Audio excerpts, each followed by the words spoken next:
আজি সেন্সাস এনুমাৰেটৰ সকলে কৰা কেইটামান কমন মিষ্টেকৰ সম্পৰ্কে আলোচনা কৰিম। হয়তো এই সৰু সৰু কমন মিষ্টেক কৰাৰ কাৰণে আপুনি অলৰেডি আঁকি থোৱা মেপ বা মানচিত্ৰখন পুনৰ আঁকিব লগা হ'ব পাৰে। আৰু আপুনি যে সেই ৱালবিলাকত বিল্ডিং নাম্বাৰ আৰু সেন্সাস হাউচ নাম্বাৰ লিখিলে এইখিনিও পুনৰ মচি পেলাই লিখিব লগা হ'ব পাৰে। আৰু এটা মোষ্ট ইম্পৰ্টেণ্ট এটা পইণ্ট আলোচনা কৰিম যে কোনোবা এটা বিল্ডিং পাৰ হোৱাৰ পাছতো আপোনাক আজি তাৰিখলৈকে সেন্সাস হাউচ লাগে বুলি সেন্সাস হাউচ বেলেগকৈ দিয়ক বুলি যদি আপোনাক কৈ আছে বা কমপ্লেইন কৰি আছে, তেতিয়াহ'লে সেই পাৰ্টিকুলাৰ ব্যক্তিজনৰ কাৰণে কেনেধৰণে নিউ সেন্সাস হাউচ ক্ৰিয়েট কৰিব লাগে এই গোটেইখিনি বিষয়ো মই ইয়াতে শ্বেয়াৰ কৰিম। চ' যিসকল সেন্সাস এনুমাৰেটৰ হয় একেবাৰে লাষ্টলৈকে চাওক। আৰু আপোনালোকে যদি তেনেধৰণৰ মিষ্টেক কৰিছে তেতিয়াহ'লে আজিয়ে মেপ প্লাছ সেন্সাস এপত গোটেইখিনি তথ্য কাৰেকশ্যন কৰিব পাৰিব। এতিয়া প্ৰথম কথাটো হ'ল যে এজন সেন্সাস এনুমাৰেটৰে প্ৰত্যেকৰ ঘৰত যাব লাগে। আৰু তেনেকৈ যাওঁতে আমি কেতিয়াবা এটা ডাঙৰ কেম্পাছত সোমাই যাওঁ। মানে কেম্পাছ মানে কি, ডাঙৰ ৱাল দিয়া মানে পৰিয়ালৰ ভিতৰত সোমাই যাওঁ। আৰু এই কেম্পাছত এনেকুৱা কিছুমান ঘৰ থাকে যে কেম্পাছটো ছেইম হয় কিন্তু কিটচেন বেলেগ, ঘৰ বেলেগ, ইত্যাদি ইত্যাদি টুকুৰা টুকুৰাকৈ বেলেগ বেলেগ বিল্ডিং থাকে। চ' এই কেম্পাছটোক যদি আপুনি প্ৰথমে মেপ থাকোঁতে যদি এটা বিল্ডিং দেখাইছিলে আৰু মোবাইল এপত যেতিয়া ডাটা ভৰাব গৈছে তেতিয়া মানুহ লগ পোৱাৰ কাৰণে একেদখলে আপোনাক জোৰ কৰিছে যে বেলেগ বিল্ডিং নাম্বাৰ দিব লাগে প্লাছ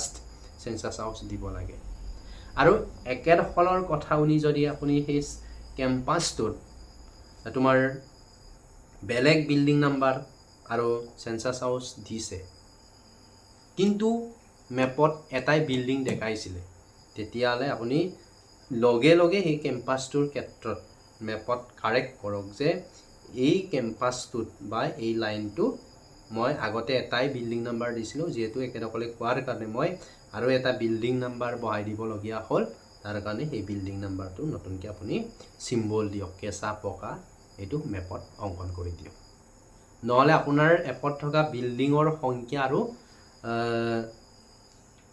এই সেন্সাস এপত থকা বিল্ডিঙৰ সংখ্যা নিমিলিব, যাৰ কাৰণে আপুনি ঘৰে ঘৰে গৈ পুনৰ সেইখিনি নিৰীক্ষণ কৰিবগৈ লাগিব। মনত ৰাখিলে। দ্বিতীয় পইণ্টটো হ'ল যে এনেকুৱা আমি বহুত ব্যক্তি পাওঁ যে এটা ঘৰ বেলেগ আছোঁ বুলি কয়, দৰ্জা দুখন, বেক চাইড এটা আছে, আগফালে আছে, কিন্তু একেদখলক সেন্সাস হাউচটো লাগে। চ' তেনে ক্ষেত্ৰত কি কৰিব? তেনে ক্ষেত্ৰত আপুনি ভাবিলে যে এইটো দিব পৰা নাযায়, এটাই দিওঁ, এনে কৈছে চাগে সিহঁতে, এটাই দিওঁ বুলি যদি ভাবি পেলাই যদি আপুনি এটাই দি থৈ আহিলে আপোনাৰ সুবিধাৰ কাৰণে এটাই দি দিওঁ বুলি, বা পটককৈ ভুলতে যদি এটা সেন্সাস হাউচে দিলে কিন্তু সেই এজন ব্যক্তিক আপুনি বঞ্চিত কৰি আহিলে নাই, এই ব্যক্তিজনে যদি আপোনাক বাৰে বাৰে কৈ আছে যে সেন্সাস হাউচ লাগে সেন্সাস হাউচ লাগে, তেনে ক্ষেত্ৰত আপুনি শেষ হোৱাৰ পাছত বা আপুনি এই ঘৰখনৰ পৰা বহুত দূৰ কৰি আহিলে, বহুত বিল্ডিং নাম্বাৰ পাৰ হৈ আহিলে হ'ল, একেতলৈ এতিয়া চিৰিয়েল এটা সেন্সাস হাউচ দিয়াটো সম্ভৱ নহয়, তেনে ক্ষেত্ৰতো আপুনি আৰামত দিব পাৰে। কেনেকৈ দিব এতিয়া মই কৈ আছোঁ যে এই কমপ্লেইন কৰা ঘৰৰ আগতে যিটো আপুনি চিৰিয়েলভাৱে অংকন কৰোঁতে CN নাম্বাৰ দিছিলে, এই CN নাম্বাৰটো এণ্ট্ৰি কৰিব। CN নাম্বাৰটো এণ্ট্ৰি কৰাৰ পাছত CN সদায় বিল্ডিং নাম্বাৰটো সদায় ছেম থাকিব দেই, এইটো স্কিপ নহয় আৰু জাম্পিং হ'ব নোৱাৰিব আৰু এডিট কৰিব নোৱাৰিব। চ' CN নাম্বাৰটো এণ্টাৰ কৰি পেলাই আপুনি নিউ ক্ৰিয়েট কৰিব। নিউ ক্ৰিয়েট কৰাৰ লগে লগে আপুনি ছাপ'জ এতিয়ালৈকে 60টামান সেন্সাস হাউচ কৰি থৈছিলে, 60 নম্বৰলৈকে পাইছিলে। চ' একেটাৰ ককায়েকৰটো বোলে 10 আছিলে হ'ল, এতিয়া একেটা 11 নাপায় আৰু এই 60ৰ পাছত যিমানলৈকে আপুনি কৰি থৈছে এই তাৰ পাছৰ নাম্বাৰটোৱে পাব। অৰ্থাৎ 60টা সেন্সাস হাউচ কৰি থৈছিলে, নেক্সটটো কি হ'ব 61, আপোনাৰ 61 হ'ব, সেন্সাস হাউচ 61 হ'ব, আপুনি এইটো দিব পাৰিব। এতিয়া ককায়েকৰটো 11 নম্বৰ সেন্সাস হাউচ হ'ল আৰু এতিয়া কমপ্লেইন কৰি থকা ব্যক্তিজনৰ সেন্সাস হাউচটো 61 হ'ব, এইটো কৈ দিব। এনেকৈ সেন্সাস হাউচটো জপিয়াব পাৰে, একো প্ৰব্লেম নাই। আৰু যদি নিদিয়ে আপোনাৰ এগেইনষ্টত যদি ব্লক ডেভেলপমেণ্ট অফিচত গৈ যদি কমপ্লেইন কৰে ভিডিঅ'ক যদি কমপ্লেইন কৰে তেতিয়া আপোনাকে গালি দিব আপুনি মাছ বি দিব লাগিব চ' এনেকৈ দিব পাৰে অফিচৰ পৰা কথা শুনাৰ আগতে মই আপোনালোকক এই বিষয়খিনি শ্বেয়াৰ কৰি দিলোঁ এটা কথা মনত ৰাখিব বিল্ডিং নাম্বাৰ কেতিয়াও হিডিট নহয় এইটো চিৰিয়েল হ'ব লাগিবই মেণ্ডেটৰী এইটো কেতিয়াও বেক জাম হ'ব নোৱাৰে CN টো সদায় কাৰেক্ট হ'ব লাগিবই বাদ বাকী সব এডিট কৰিব পাৰিব কিন্তু CN টো সদায় কাৰেক্ট দিব লাগিব এইটো মনত ৰাখিব সেকেন্ড প্ৰবলেমটো হ'ল যে বহুত ধৰণৰ এইটো হৈছে আৰু এটা প্ৰবলেম আছে যে কিবা এটা কাৰণত ৰিপিট হ'ল ডাবল হ'ল যেনে তেনে কিবা কিবি কৰি মিলাই দিছে এই কামটো কেতিয়াও কৰিব নালাগে দেই যদি এনেধৰণে মিলাই দিম যেনে তেনে জবকাত আনি পেলাই পাৰ কৰি দিম বুলি ভাবিছে তেতিয়াহ'লে এইটো ক্লাছৰুম নহয় বোলে লাষ্টৰ সময়ত কিবা কিবি লিখি দিছে 4 নম্বৰ দিব এইটো নহয় একদম যদি তেনেকুৱা মিষ্টেক কৰিছে আপুনি সুপাৰভাইজাৰক কথাবিলাক জনক এনেকুৱা হ'ল তেনেকুৱা হ'ল একেদখলৰ ওচৰত সলিউশনৰ অপচন থাকে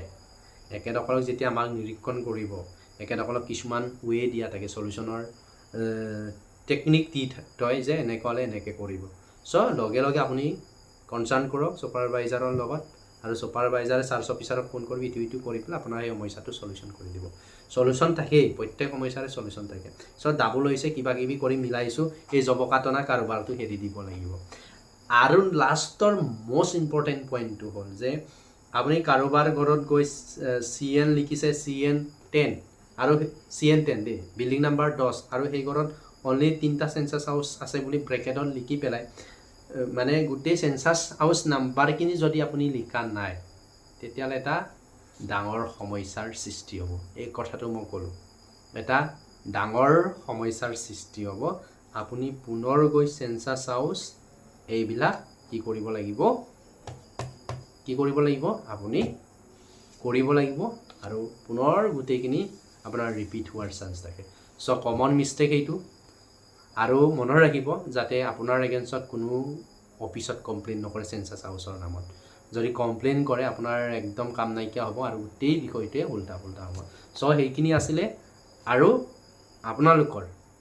কাৰণে যিহেতু এইটো ভিডিঅ' দিলোঁ আপোনালোকে পৰাপক্ষত সেভ কৰি ৰাখক বা নহ'লে শ্বেয়াৰ কৰক যাতে অকলে সেই বিষয়খিনি গম পাওক